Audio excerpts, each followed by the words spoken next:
नमस्कार, बहुत स्वागत है आपका इंडिया टीवी डिजिटल लाइव के इस प्लेटफॉर्म पर। आपके साथ मैं हूं ज्योत्सना पाटनी और आज जिस मुद्दे पर हम चर्चा करने वाले हैं ये मुद्दा बेहद ही खास है। और जब संसद का मॉनसून सत्र शुरू होगा तो आप देखेंगे कि कैसे इस मुद्दे को लेकर सत्ता पक्ष और विपक्ष दोनों ही तरफ से अपनी अपनी दलीलें दी जा रही हैं। इस मुद्दे को लेकर हंगामा हो रहा है और विपक्ष तो हालांकि इसका शुरू से ही विरोध कर रहा है। लेकिन ध्यान देने वाली बात यह है कि 20 तारीख से कहा जा रहा है कि संसद का मॉनसून सत्र शुरू होगा। 3 हफ्ते का यह सत्र होगा, लेकिन संसद के मॉनसून सत्र के शुरू होने से पहले जॉइंट पार्लियामेंट्री कमेटी की तरफ से एक ऐसा प्रावधान है जिसको लेकर रिपोर्ट सामने आने वाली है। दरअसल एक विधेयक है, इस विधेयक के तहत इसको कानून का हिस्सा बनाए जाने की ये पूरी प्रक्रिया है। और जब ये विधेयक शामिल होगा जेपीसी की रिपोर्ट के सामने आने के बाद, तो फिर उसके बाद आगे देखिए गहमा गहमी कितनी होती है। लेकिन जिस विधेयक की मैं चर्चा कर रही हूँ वो दरअसल पीएम-सीएम को हटाने के कानून से जुड़ा हुआ है। जी हाँ, आप बिल्कुल ठीक सुन रहे हैं कि संविधान का संशोधन करने वाले विधेयक को पुनर्स्थापित करने की अनुमति दी जाए। संविधान का जो मूलभूत ढांचा है वो ये कहता है कि कानून का राज होना चाहिए। There should be rule of law, और उस रूल ऑफ लॉ, कानून के राज की बुनियाद है कि आप बेगुनाह हैं जब तक आपका गुनाह साबित नहीं किया जाता। I would like to know from the Honorable Minister, what is the undue haste and urgency in bringing such a constitutional amendment bill? This bill is to sabotage the federal system of this country. This bill is to sabotage the basic principle of the constitution of this country. मैं करना चाहता हूँ, मुझ पर झूठे आरोप लगाए तब अरेस्ट होने के पहले मैंने नैतिकता के मूल्यों का हवाला देकर इस्तीफा भी दिया।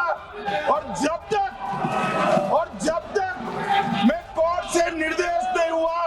कोई संविधान को मैंने स्वीकार नहीं किया। दरअसल अमित शाह ने पिछले साल मॉनसून सेशन के टाइम पे ही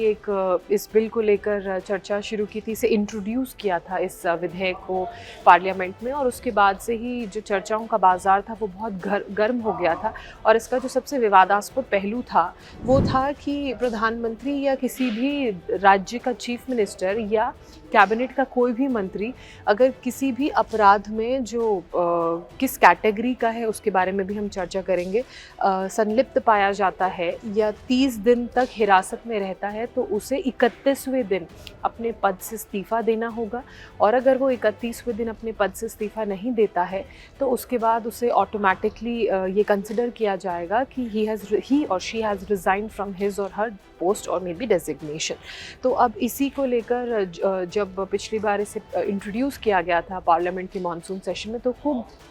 आपने देखा कि विपक्ष की तरफ से हो हंगामा हुआ था, राहुल गांधी की तरफ से तमाम तरह की बयानबाजी सामने आई थी। और उसी वक्त आपको याद होगा अरविंद केजरीवाल जेल से निकलकर बाहर आए थे और उस दौरान भी इसको लेकर जो चर्चाएं हैं वो बहुत की जा रही थी इस विधेयक को लेकर। लेकिन इस बार 17 जुलाई को जब जॉइंट पार्लियामेंट्री कमेटी की रिपोर्ट सामने आएगी, 31 सदस्यीय कमेटी है, बीजेपी सांसद की अध्यक्षता में इस कमेटी का गठन किया गया था, जिसमें कांग्रेस की तरफ से हालांकि कहा गया था कि आप के जो सांसद हैं वो भी इस कमेटी का हिस्सा बने। लेकिन उन्होंने इसे पूरी तरह से इस चर्चा को बॉयकॉट किया था, जेपीसी की इस कमेटी को। लेकिन एआईएमआईएम के सांसद थे और जो दूसरे विपक्षी दल हैं उस पार्टी के सांसद ज़रूर इस कमेटी का हिस्सा रहे हैं। और जब कमेटी की तरफ से अब फैसला लिया जाएगा और 17 तारीख को उस फैसले की रिपोर्ट सामने आएगी, तो इस बार फिर से इसे संसद में पेश करने की कोशिश होगी। और इस बार जो संसद में चुनावों के बाद जो समीकरण एनडीए के लिहाज से बदले हैं और जिस तरह से number game Rajya Sabha upper house और लोकसभा लोअर हाउस में एनडीए के लिहाज से, नेशनल डेमोक्रेटिक अलायंस के लिहाज से जो एक पावरफुल पोजीशन में अब और आ गई है अपनी प्रचंड जीत के बाद, चाहे आप असम इलेक्शन की बात करें, बंगाल या पुडुचेरी की बात करें। और जिस तरह से आपने देखा कि कई पार्टियों के सांसद जो हैं वो पार्टी छोड़कर बीजेपी का दामन थाम चुके हैं, जिसमें आम आदमी पार्टी के कई सांसद शामिल हैं। बीच में शिवसेना की अगर बात की जाए तो उद्धव शिवसेना के कुछ सांसदों की भी खबरें सामने आ रही थी। हालांकि उस पर भी मॉनसून के सेशन में स्पीकर के फैसले का इंतज़ार है। टीएमसी के सांसदों को लेकर अलग पार्टी गठन की जो बात हो रही थी उसको लेकर भी मॉनसून सेशन में इंतज़ार रहेगा कि स्पीकर की तरफ से क्या जवाब दिया जाता है उनकी चिट्ठियों का। लेकिन जो अब एक नंबर गेम राजनीति के लिहाज से एनडीए के फेवर में और मजबूत होता हुआ लोकसभा और राज्यसभा दोनों ही जगह नज़र आ रहा है, उस लिहाज से जब ये विधेयक पेश किया जाएगा और ये अगर पास हो जाता है तो बिल की शक्ल लेगा, तो तब ये और पावरफुल बन जाएगा और ये देखने वाला विषय रहेगा। अब जो जॉइंट पार्लियामेंट्री कमेटी है, इसकी अगर हम बात करें तो दरअसल इस विधेयक के अंदर है क्या, ये आप लोग समझना चाहेंगे। तो सबसे जो पहला और जो कंट्रोवर्शियल जिस चीज़ को लेकर कहा जा रहा था कि 30 दिन पर हिरासत पर पीएम सीएम को हटाने का प्रस्ताव है, इसमें दरअसल ये है कि अगर देश के प्रधानमंत्री या किसी भी जो सेंट्रल कैबिनेट के मिनिस्टर्स हैं वो किसी भी अपराध में संलिप्त पाए जाते हैं जो बहुत ही गंभीर श्रेणी में आता है, जिसमें सज़ा का प्रावधान 5 साल या उससे ऊपर है, तो उन्हें 30 दिन अगर वो हिरासत में रहते हैं अरेस्ट होने के बावजूद, तो उन्हें अपने पद से इस्तीफ़ा देना होगा। और इसी को लेकर ये पूरी जो जुगत है वो पिछले साल भी नज़र आई और इस साल भी आपने इसी तरह की चीज़ें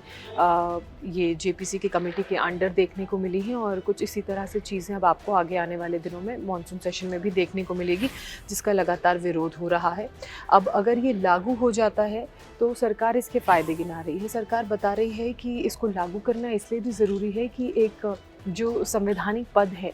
उसमें बैठे लोगों की जिम्मेदारी तय हो, पारदर्शिता तय हो और जो गंभीर अपराध, जैसा कि मैंने आपको बताया कि जो गंभीर अपराध की श्रेणी है,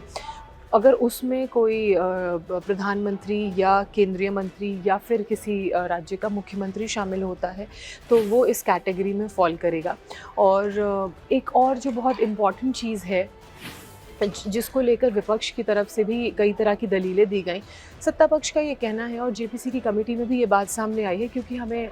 जो पोजीशन है, जो चेयर है, उसे और रिस्पॉन्सिबल और मॉरली गार्ड करना है और कोई अपनी ताकत का गलत इस्तेमाल ना कर सके और एक गलत एग्जाम्पल ना सेट कर सके, उस दृष्टि से भी चीज़ों को देखा जा रहा है। इसलिए इस विधेयक में बदलाव की ज़रूरत है। पहले सत्ता पक्ष और जेपीसी की तरफ से कहा गया था कि दोष सिद्ध होना ज़रूरी नहीं है, यानी कि अगर गंभीर श्रेणी की अपराधी की कैटेगरी में वो प्रॉफिटेबल पोजीशन आती है, चाहे वो प्रधानमंत्री की हो, कैबिनेट मिनिस्टर की हो या चीफ मिनिस्टर की, 5 साल या उससे ऊपर की सज़ा वाला ऐसा कोई अगर अपराध है और उसमें 30 दिन तक अगर वो जेल में रह लेते हैं, जो भी XYZ लोग हैं, तो उन्हें सीधे सीधे अपने पद से या तो इस्तीफ़ा देना होगा, अगर इस्तीफ़ा नहीं देंगे तो 31वें दिन रेजिग्नेशन कंसिडर किया जाएगा। एक तरीके से समझ लीजिए कि फोर्स्ड वो रिमूवल फ्रॉम चेयर हो जाएगा। तो उस कैटेगरी में सिर्फ हिरासत काफ़ी है। अब विपक्ष ये कह रहा है कि जब दोष सिद्ध नहीं हुआ, कोर्ट की तरफ से कोई फैसला नहीं दिया गया, तो आप कैसे हिरासत के बेसिस पर या फिर इन सारे कानूनों के बेसिस पर किसी भी डिग्निटरी को या किसी भी चेयर होल्डर को हटा सकते हैं। तो लेकिन कानून में ये साफ साफ कर दिया गया है कि हिरासत ही काफ़ी है, दोष सिद्ध होना काफ़ी दोष सिद्ध अगर नहीं भी हुआ है तो उससे कोई फ़र्क नहीं पड़ता है। अब जो पेंच फंस रहा है वो ये कि जेपीसी को इस विधेयक को कुछ इस तरह से डिज़ाइन करना होगा, बिल का हिस्सा कुछ इस तरीके से बनाना होगा कि सत्ता पक्ष में बैठे हुए लोग भी अपनी पावर का मिसयूज़ ना कर सकें, क्योंकि विपक्ष लगातार ये आरोप लगा रहा है कि ऐसे में तो सत्ता पक्ष के पास ये एक बहुत अच्छा मौका हो जाएगा बहुत सारे राज्यों में पॉलिटिकल प्रेशर क्रिएट करके चीफ मिनिस्टर्स पे अलग अलग आरोप लगा के या फिर चीज़ों को मैनिपुलेट करके उन्हें पावर से, पोजीशन से हटाने का। तो ऐसे में अब ये जेपीसी की तरफ से बात कही गई है कि जो 17 तारीख को उनकी तरफ से रिपोर्ट पेश की जाएगी, उनमें इन सारी बातों का ख्याल रखा जाएगा कि कैसे दोनों ही तरफ से पावर का मिसयूज़ ना हो, इस बिल का मिसयूज़ ना हो। इसके अलावा जुलाई में, जैसा कि मैंने आपको बोला, 17 जुलाई को रिपोर्ट सामने आएगी और फिर 20 तारीख से 20 जुलाई से मॉनसून सेशन शुरू होना है। तो मॉनसून सेशन में इस विधेयक को सदन के पटल पर एक बार फिर से रखा जाएगा, इस पर चर्चा होगी, इस पर वोटिंग होगी दोनों ही हाउसेस में, लोकसभा में, राज्यसभा में। और जिस तरह से नंबर इस वक्त नज़र आ रहा है दोनों ही हाउसेस में, संभवतः इस बिल को सहमति मिल सकती है और वहीं दूसरी तरफ हंगामे के भी आसार रहेंगे और इस दौरान आप देखेंगे कि किस तरह से विपक्ष की तरफ से लगातार हंगामा किया जाएगा। अब मैं जिस बात का जिक्र कर रही हूँ उसमें जो विवाद है उसकी बात करना भी बहुत ज़रूरी हो जाता है। अब देखिए, सरकार अपनी तरफ से ये तर्क दे रही है कि जब इस तरह का कानून बनेगा तो जो सार्वजनिक जीवन में या फिर कह लीजिए प्रधानमंत्री, राष्ट्रपति, चीफ मिनिस्टर्स या कैबिनेट मिनिस्टर्स हैं, इनकी जो सार्वजनिक जीवन है, पब्लिक लाइफ में जवाबदेही है, वो बढ़ेगी। इसलिए इस कानून को लाया जा रहा है, मॉरल पुलिसिंग होगी। इसके अलावा विपक्ष जो लगातार ये चिंता जता रहा है कि जो सत्ता पक्ष के लोग हैं, जो सत्ताधारी पार्टियां हैं, उनकी तरफ से पॉलिटिकल वेंडेटा के तहत इस कानून का गलत इस्तेमाल हो सकता है और इसी को लेकर ये बहस छिड़ी हुई है। लेकिन अब सबसे बड़ा सवाल ये है कि जॉइंट पार्लियामेंट्री कमेटी जब इस बिल को पेश करेगी, माफ़ कीजिएगा, जब अपनी फाइनल रिपोर्ट वो सरकार को सौंपेगी, तो उसमें किस तरह के मेजर्स उठाए जाते हैं या ऐसे कौन से प्रावधान हैं जिन प्रावधानों के तहत ये मेक श्योर किया जाएगा कि सत्ता पक्ष भी इस बिल का गलत इस्तेमाल ना करे। और वही अब सबसे इंटरेस्टिंग आगे देखने के लिए रहेगा भी, क्योंकि लगातार विपक्ष की तरफ से इसका विरोध हो रहा है और वही विरोध इस बार आपको संसद में देखने को भी मिलेगा जब मानसून सेशन शुरू होगा। हालांकि सरकार इसके समर्थन में है और यही कारण है कि पिछली बार अमित शाह उनकी तरफ से इसे टेबल किया गया था पार्लियामेंट में और अब इस बार इंतज़ार है कि क्या सत्ता पक्ष का जो डिसीजन है या सत्ता पक्ष की तरफ से ये जो बिल विधेयक लाया जा रहा है, क्या विपक्ष के विरोध के बावजूद इसे पास करा लिया जाएगा। और जिस वक्त ये जॉइंट पार्लियामेंट्री कमेटी की रिपोर्ट सदन में पेश की जाएगी, उस वक्त किस तरह का रिएक्शन होता है और जो विपक्ष के सांसद इस कमेटी का हिस्सा हैं, जॉइंट पार्लियामेंट्री कमेटी का, उनकी तरफ से किस तरह की बातें कही जाती हैं, क्या उनकी तरफ से समर्थन दिया जाता है या उनकी तरफ से वॉकआउट कर लिया जाता है। ये सब कुछ जब संसद का मानसून सत्र शुरू होगा तब देखना बेहद दिलचस्प रहेगा। ध्यान देने वाली बात यह है कि अभी सिर्फ ये प्रस्ताव है जिसे पेश किया जाएगा। बिल ये तब बनेगा, कानून ये तब बनेगा जब इसे संसद के दोनों सदन पास करेंगे, राष्ट्रपति की से मंजूरी मिलेगी, राष्ट्रपति उस पर हस्ताक्षर करेंगे, तब ये कानून बनेगा। अभी सिर्फ ये प्रस्ताव है अब जिसको लेकर चर्चा हो रही है। इसके अलावा अगर हम पार्लियामेंट के मानसून सेशन की बात करें तो कुछ और मुद्दे हैं, कुछ और बिल्स हैं जिन्हें टेबल पर प्रेजेंट किया जाएगा, जिन्हें सदन में चेयर किया जाएगा। इसके अलावा आपको याद होगा कि महाराष्ट्र में जिस तरह से सांसदों ने शिवसेना उद्धव का गुट छोड़ के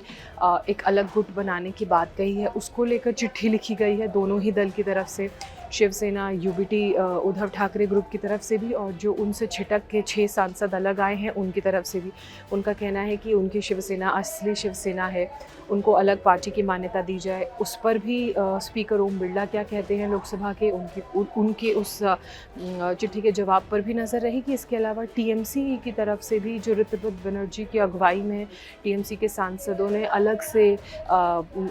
असली टीएमसी की मांग को लेकर चिट्ठी स्पीकर को लिखी है, उस पर स्पीकर की तरफ से क्या फैसला लिया जाता है। चिट्ठी तो हालांकि